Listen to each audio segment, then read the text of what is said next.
خوب اعوذ باللہ من الشیطان الرجیم بسم اللہ الرحمن الرحیم وبہ نستعین وهو خیر ناصر ومعین وصلی اللہ علی محمد وآلہ الطاہرین اللہم صلی علی محمد وآل محمد. چلے بات چل رہی تھی شبہ جزیرے عربستان کی.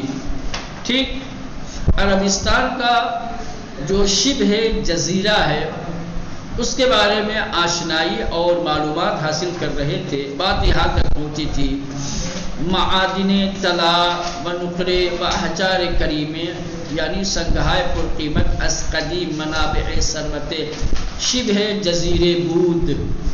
اب جب شبہ جزیرہ ہے یہاں پہ لوگ بسیں گے رہیں گے تو ان کی ضرورتیں کن چیزوں سے پوری ہوں گی؟ لوگوں کا سرمایہ یہاں کا کیا ہے؟ کہہ رہے ہیں کہ معادن میں سے سونا، چاندی اور قیمتی پتھر، احجار کریمہ یعنی قیمتی پتھر، قدیم زمانے سے منابع ثروت شبہ جزیرہ وہ شبہ جزیرہ کے ثروت کے منابع اور سرچشمے میں سے یہ سب چیزیں اس جزیرے کا کہ یہی ثروت ہے، یہی سرمایہ ہے. سمجھ رہے ہیں کہ اس جزیرے میں یہ تمام چیزیں پائی جاتی ہیں، سونا ہے، چاندی ہے، قیمتی پتھر ہے. بدرمیان حیوانات بیشتر میں تربیت شتر و اسب می پرداخت جانوروں میں سے زیادہ تر اونٹ اور گھوڑا اس سرزمین پر پالے جاتے ہیں. اس سرزمین پر یعنی شبہ جزیرہ پر درمیان حیوانات جانوروں کے درمیان بیشتر زیادہ تر بتربیت شتر و اسب می پرداختن. تربیت سے مراد یہاں کیا ہے؟ پالنا. زیادہ تر لوگ اونٹ اور گھوڑا پالتے ہیں. بازمیان مرغان اور پرندوں میں، مرغان سے مراد یہاں کیا ہے مولانا؟ پرندوں میں زیادہ تر کبوتر، شتر مرغ، بیش از مرغہائے دیگر وجود داشت. دوسرے پرندوں میں سب سے زیادہ یہ پرندے کبوتر اور شتر مرغ پائے جاتے ہیں. بزرگ ترین وسیلہ ثروت امروز عربستان از طریق استخراج و صدور نفت تامین می شود. موجودہ زمانے میں عربستان کا کہ دولت اور ثروت کا جو سب سے بڑا ذریعہ اور وسیلہ ہے وہ کیا ہے؟ زمین سے تیل نکالنا اور اسے پوری دنیا میں فروخت کرنا ہے. تیل کی سب سے بڑی آمدنی ہے. عربستان میں مال و دولت کا جو وسیلہ اور ذریعہ ہے سب سے بڑا وہ کیا ہے؟ تیل نکالنا اور پوری دنیا میں ایکسپورٹ کرنا، بیچنا ہے. بزرگ ترین وسیلہ ثروت امروز عربستان، آج کے موجودہ عربستان کے ثروت کا سب سے بڑا وسیلہ از طریق استخراج خارج کرنا، نکالنا، وہ صدور اور پھر ایکسپورٹ کرنا، نفت تیل نکال کر کے بیچنے کے ذریعے سے تامین بھی شود مہیا ہوتا ہے، کماتے ہیں. مرکز نفت شبہ جزیرے شہر زہران است. کہہ رہے ہیں کہ شبہ جزیرہ پہ جو تیل کا مرکز ہے وہ شہر زہران ہے. این شہر در عربستان در ناحیہ احسا در حدود خلیج فارس واقع شده است. کہہ رہے ہیں کہ یہ شہر عربستان میں احسا کے آس پاس ہے. در ناحیہ احسا یہ ایک جگہ کا نام ہے وہاں کہ جو خلیج فارس کے قریب واقع ہے. خلیج فارس، ٹھیک، یہاں پر یہ شہر واقع ہے اور یہیں سے تیل وغیرہ نکلتا ہے. برائے آشنائی بیشتر بشرح زیر توجہ فرمائے. کہنے کی اور مزید جانکاری کے لیے نیچے جو شرح دی جا رہی ہے اس کی جانب آپ توجہ فرمائیں. کہنے کہ حجاز بخش شمالی و غربی عربستان را تشکیل می دہد. کہنے کہ یہ جو حجاز ہے وہ عربستان کے شمالی اور غربی علاقے کو تشکیل دیتا ہے. عربستان کا جو مشرقی اور مغربی علاقہ ہے اس کو حجاز کہا جاتا ہے. ٹھیک ہے، کیا کہا؟ کیا کہا؟ یہ کہہ رہے کہ پھیلا ہوا ہے. کیا پھیلا ہوا ہے؟ آپ لوگ دیکھ رہے ہیں. پھر یہ جو حجاز بولا جاتا ہے، حجاز کوئی پورا شبہ جزیرہ تو نہیں ہے نا؟ پورا جو عربستان ہے وہ پورا حجاز تو نہیں ہے نا؟ عربستان کا جو مشرقی اور مغربی علاقہ ہے اسی کو حجاز کہا جاتا ہے. حجاز کس سے مرکب ہے، کس سے تشکیل پایا ہے؟ کیا ہے؟ عربستان کے شمالی اور مغربی علاقے سے. حجاز کی بخش شمالی و غربی عربستان لا تشکیل بھی دہن، کہہ رہے کہ حجاز جو عربستان کے مشرقی، شمالی اور مغربی حصے سے تشکیل پاتا ہے، وہ ہمیں خاک آن از فلسطین گرفتے اور اس کی تمام زمین فلسطین سے لے کر کے تا مرز یمن، جو یمن کی سرحدوں تک ہے، در کنار بحر احمر قرار دارد، بحر احمر کے کنارے واقع ہے. سرزمین اس کوہستانی بدارائے بیابانہائے لم یزرع بسنگلا خائے زیاد. یہ ایسی سرزمین ہے جو پہاڑوں سے بھری ہوئی ہے، کوہستانی پہاڑی، دارائے بیابانہائے لم یزرع، بڑے بڑے صحرا، بڑے بڑے بیابان، لم یزرع جس میں کوئی آپ کو پودا، پیڑ، درخت، لم یزرع یعنی جس میں کوئی کھیتی باڑی نہیں، کوئی پودا نہیں، کوئی درخت نہیں. بس سنگلاخ ہائے زیاد، اور پتھریلے، ریتیلے، ریت اور پتھر والے، اس کو کہتے ہیں سنگلاخ. الشہرہائے محم حجاز. اب یہ جو حجاز کے اہم ترین شہر ہیں وہ مکہ اور مدینہ ہیں.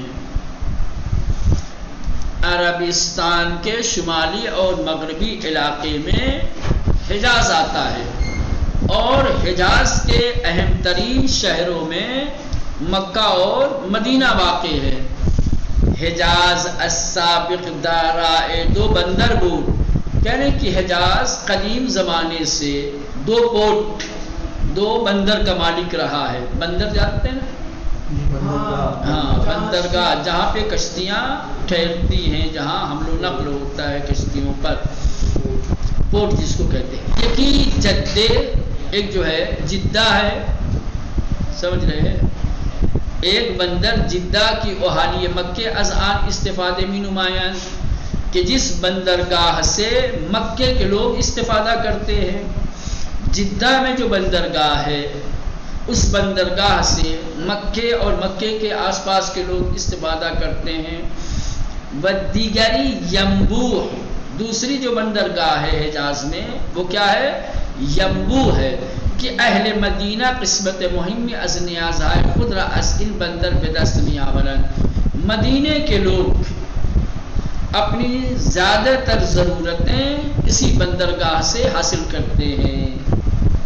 ینبوع جو بندرگاہ ہے، یہاں سے زیادہ تر مدینے کے لوگ استفادہ اٹھاتے ہیں. مدینے کے لوگوں کی ضرورتیں اس بندرگاہ سے پوری ہوتی ہیں.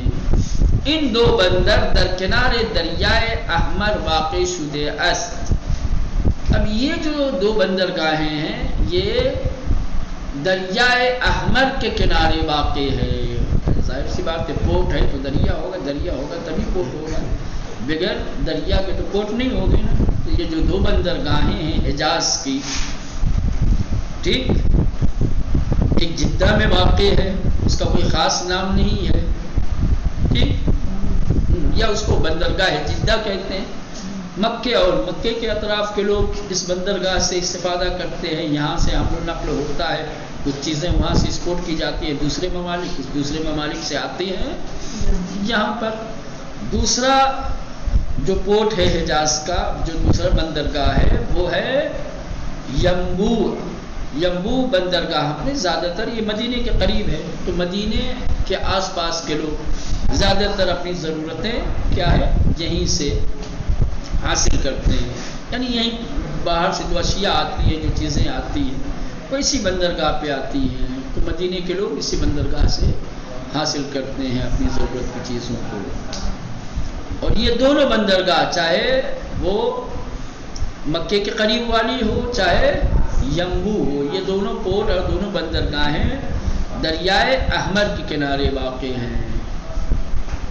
گویا دریائے احمر وہاں سے نکلا ہوا ہے اور اسی دریا کے کنارے یہ دونوں پورٹ بنے ہوئے ہیں، ایک مکہ کے قریب اور ایک مدینے کے قریب۔ جو مکے کے قریب ہے مکے کے لوگ اس سے فائدہ اٹھاتے ہیں، اور جو مدینے کے قریب ہے جس کا نام ینبو ہے، مدینے کے لوگ اس سے زیادہ استفادہ کرتے ہیں۔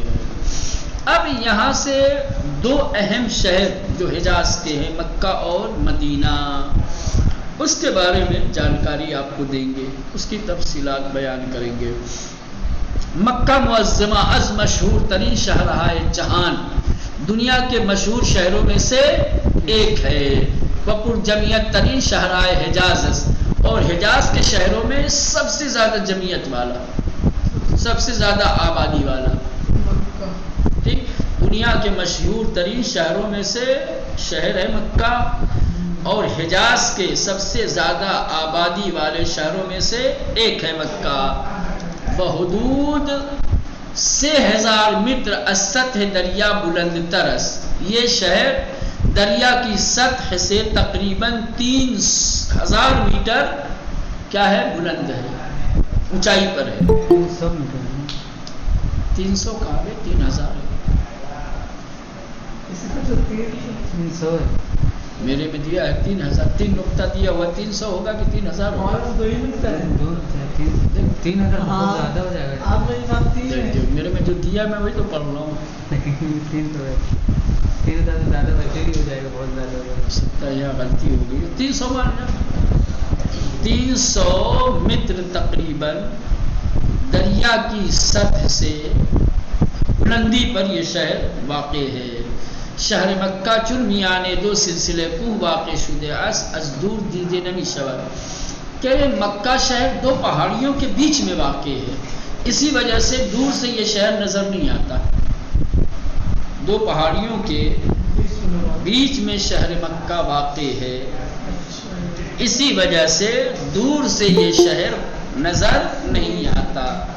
شہر مکہ چون میانے دو سلسلے کوہ واقع شدہ از، کہہ رہے ہیں کہ مکہ شہر چونکہ دو مسلسل پہاڑیوں کے، دو ملی ہوئی پہاڑیوں کے بیچ میں واقع ہے، از دور دیدے نہیں شود، دور سے یہ شہر نظر نہیں آتا۔ تاریخچہ شہر مکہ، اب شہر مکہ کی تاریخ سے کب سے یہ آباد ہوا، کس نے آباد کیا؟ تاریخ مکہ از زمان حضرت ابراہیم علیہ السلام شروع میں شود، مکے کی تاریخ کا آغاز حضرت ابراہیم علیہ السلام کے زمانے سے ہوتا ہے، ان سے پہلے شہر مکہ کی کوئی تاریخ نہیں ہے۔ شہر مکہ کی تاریخ تلاش کریں گے تو پھر حضرت ابراہیم علیہ السلام کے زمانے میں جانا ہوگا۔ وہ فرزند خود اسماعیل را با مادرش ہاجر برائے اقامت بے سرزمین مکہ فرستاد، کرے کہ حضرت اسماعیل علیہ السلام، حضرت ابراہیم علیہ السلام نے اپنے بیٹے حضرت اسماعیل ان کی ماں ہاجرہ کے ساتھ مکہ کی سرزمین پر اقامت اور سکونت کے لیے بھیجا۔ حضرت ابراہیم علیہ السلام بابل میں تھے یا مصر میں تھے، تو یہاں سے اپنے بیٹے حضرت اسماعیل کو اور ان کی ماں ہاجرہ کو مکہ کی سرزمین پہ بھیجا کہ تم لوگ جاؤ وہاں رہو، ٹھیک۔ اس کے بعد فرزند میں در انجام با قبائلی کی در آن نزدیکیہ زندگی میں کردن بسلت کر، اور پھر حضرت ابراہیم کے بیٹے حضرت اسماعیل نے وہاں پر جو قبیلہ تھا ان قبیلے کے ساتھ کیا کیا، شادی رچالی بسالی، ایک رابطہ اور ایک رشتہ ہو گیا ان کے درمیان۔ فرزند بے ان کے بیٹے،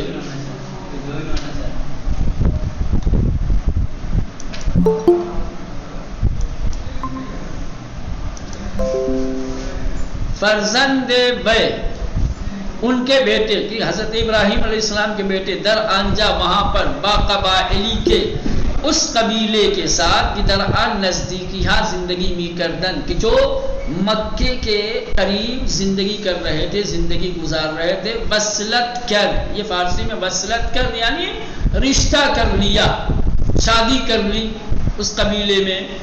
پھر حضرت ابراہیم علیہ السلام بے دستور خداوند خانہ کعبہ را بنا کر ٹھیک، اس کے بعد حضرت ابراہیم علیہ السلام کو اللہ نے خانہ کعبہ کی بنیاد رکھنے کی، اس کی تعمیر نو کا حکم دیا، تو حضرت ابراہیم علیہ السلام نے خدا کا حکم پا کر کے خانہ کعبہ کی بنا کی، تعمیر کیا۔